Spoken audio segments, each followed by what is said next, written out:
Sebelum kita masuk ke dalam materinya, saya ingin menyampaikan sebuah quotes, yaitu kamu tidak harus hebat saat memulai, tapi kamu harus memulai untuk menjadi hebat. Apakah kamu tahu bahwa di zaman ini ilmu digital semakin canggih, seperti contohnya AI, pemrograman, video game, bahkan sebuah komputer atau PC yang semakin canggih.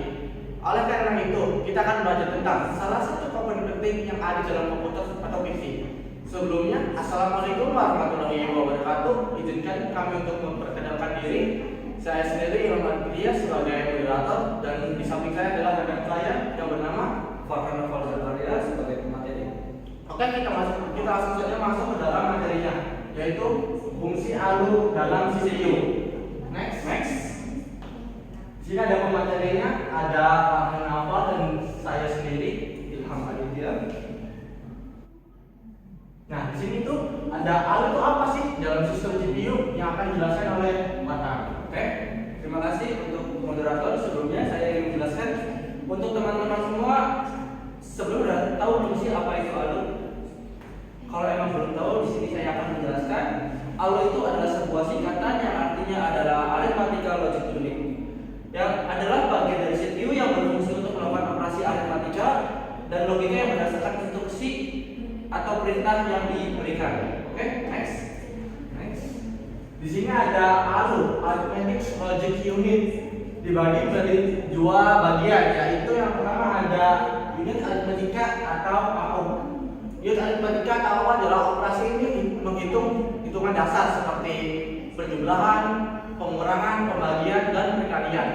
Dan yang kedua itu ada unit logika atau LO. Unit logika atau LO adalah operasi berfungsi untuk melakukan operasi logika seperti AND, OR, dan XOR. Next.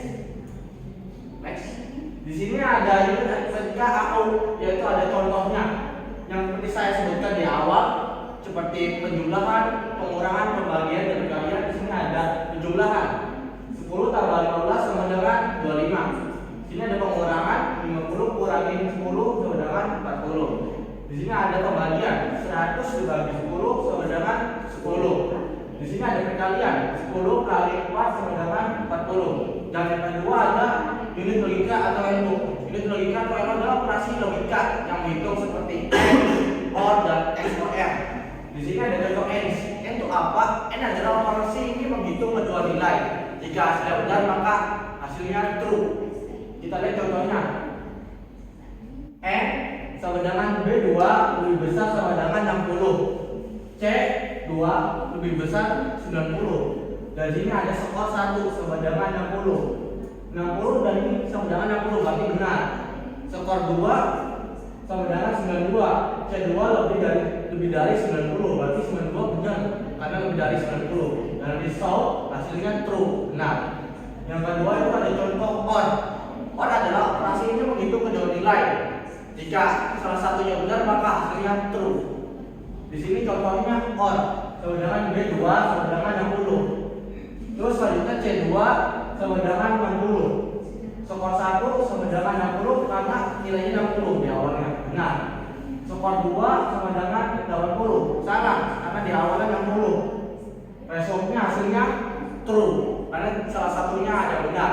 Lanjut ada contoh XOR atau SOR. XOR sama dengan A plus B sama dengan AB. Oh iya, XOR itu operasi hitungan yang menggabungkan dari nilai kedua tersebut. Contohnya di sini ada A plus B sama dengan AB, menggabungkan dua nilai tersebut. Yang contohnya lagi ada A sama dengan 0, B sama dengan 0, dan nilai gabungannya adalah AB sama dengan 0. Dan sini ada A sama dengan 1, B sama dengan 0, dan nilai gabungannya AB sama dengan 1. Kenapa hasilnya 1? Karena kita di sini ada 3 proses, yaitu input, output, ada input, proses, dan output. Yang pertama ada inputnya 1 dan prosesnya 0, dan outputnya 1. Kenapa ini 1? Karena inputnya adalah 1. Di sini ada fungsi ALU dalam CPU yang akan dijelaskan oleh Farhan. Oke, terima kasih untuk moderator. Di sini saya akan menjelaskan fungsi ALU dalam CPU. Sebenarnya fungsi ALU dalam CPU itu ada banyak ya. Tapi saya di sini akan menyebutkan beberapa saja. Yaitu yang pertama adalah melakukan operasi aritmatika seperti penjumlahan, pengurangan, pengaliran, dan pembagian.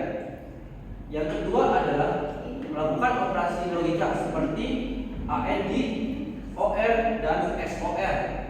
Oke, yang ketiga adalah mengunci data dalam register. Yang keempat, membuat, menyimpan, dan menerbitkan output biner. Dan yang terakhir adalah mengirimkan hasil pemrosesan ke memori fisik, media penyimpanan, atau register. Oke, next. Oke, kita lanjut ke alur cara kerja alur. Yang pertama adalah biasanya alur memiliki akses input dan output langsung ke prosesor, memori utama, random access memory atau RAM dalam komputer. Dalam perangkat input atau output, input dan output mengalir sepanjang jalur elektronik yang disebut bus. Oke, input terdiri dari kata instruksi, terkadang disebut kata instruksi mesin yang berisi kode operasi atau opkode, satu atau beberapa operan, dan terkadang kode format. Kode operasi memberitahu alur operasi yang harus dilakukan dan operan yang digunakan dalam operasi tersebut. Oke, next. Dan yang terakhir adalah kita sampai ke bab kesimpulan. Oke, mengapa alur itu penting di sistem CPU? Karena tugas alur adalah melakukan semua perhitungan aritmatika yang terjadi sesuai dengan instruksi program.